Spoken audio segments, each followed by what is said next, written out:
Peter, first of all, thank you very much for coming to Poland for the BSS Forum, organized in the Tri-City, in the city of Gdynia, actually. This is the place where we are. Just a moment ago, you have finished to share exciting information about the destinations for the BPO in 2022.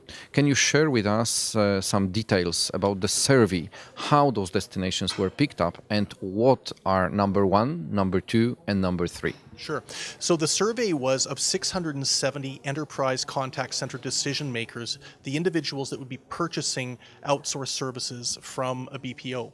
Now, we asked a whole series of questions related to technology, to business models, to remote working, to operations, to budgets. But one of the most sought after questions we asked relates to offshore destinations and offshore destination favorability. So this year, it was very exciting. We had a tie for first place between South Africa and India.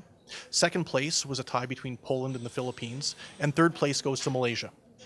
So those are really, really exciting news because if I remember well, those number one, number two, and number three, there are changes nearly every year in your survey. That's right. In fact, this is the first year we've actually had a number one consistent in the form of South Africa. You'll remember, Victor, in 2021, South Africa did take the top spot. It does so again this year alongside India. India was the first place in 2020.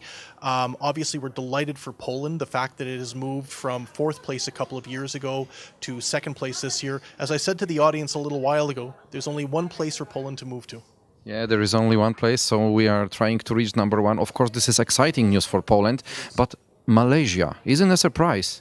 No, Malaysia's consistently been one of the most favored offshore locations as long as I've been working as an analyst in the BPO industry. It's got a reputation for multilingualism, it's got a reputation for quality, it's got a good low cost base from which to drive operations, and let's not forget, from an English language standpoint, it's a nearshore destination for Australia.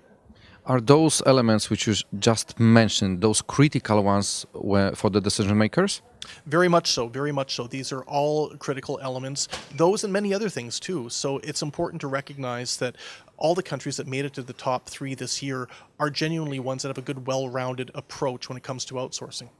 Thank you very much for all these insights and thank you very much for being with us in Poland. Thank you for the invitation. Delighted to be here.